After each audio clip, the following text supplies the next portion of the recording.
Домот на Суреш Кумар се руна ноќта кога поројни дождови го зафатија селото Манџа во индиската планинска држава Химачал Прадеш. बिजली तो थी नहीं, फिर जैसे टॉर्चों वगैरह से देखा तो Немаше струја. Зедовме факели, видовме дека во сите простории се појавија огромни пукнатини. Продолжија да се прошируваат, до утрото падна. Слично се случи во соседните села. Многумина се засолниле по чатори. Манирам се присетува на таа ноќ. बच्चे थे छोटे छोटे तो वो उठाए Имаше мали деца и една старица. Ги зедовме и побегнавме. Кога стигнавме добо, земјата тонеше, имаше вода до половина. Истрчавме до засолништето. Овие семејства се меѓу стотиците погодени од хаосот предизвикан од поројните монсунски дождови. Резултатите почнаа во последните 2 месеци.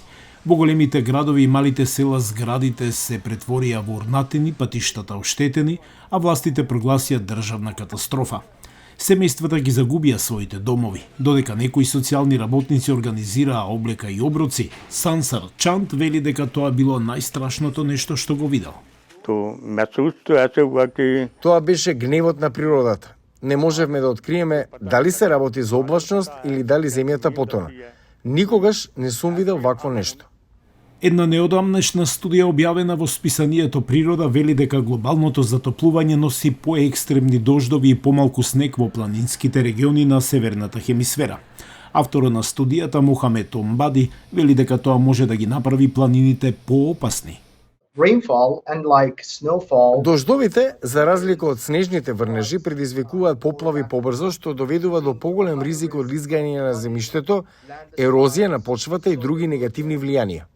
Овие планински заедници од прва рака ја доживеале промената на климата. Тие велат дека зимските врнежи се префрлиле на лето. Географот Сирил Чандер објаснува. स्नोफॉल है वो आजकल इरेगुलर हो रही है और टाइम पे नहीं हो रही है। Снежните врнежи се нередовни. Доцна паѓаат, брзо се топат како што доаѓа летото. Водата врши поголем притисок врз ридовите.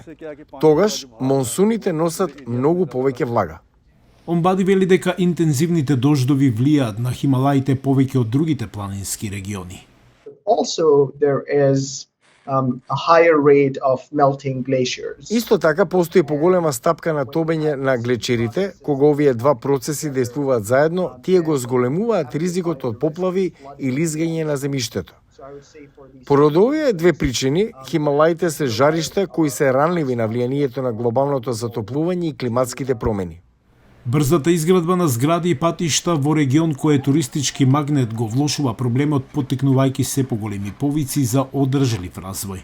Но за овие семејства веќе е доцна. Стравуваат дека ридовите каде што живееле со генерации сега се небезбедни. Социјалниот работник Чант вели.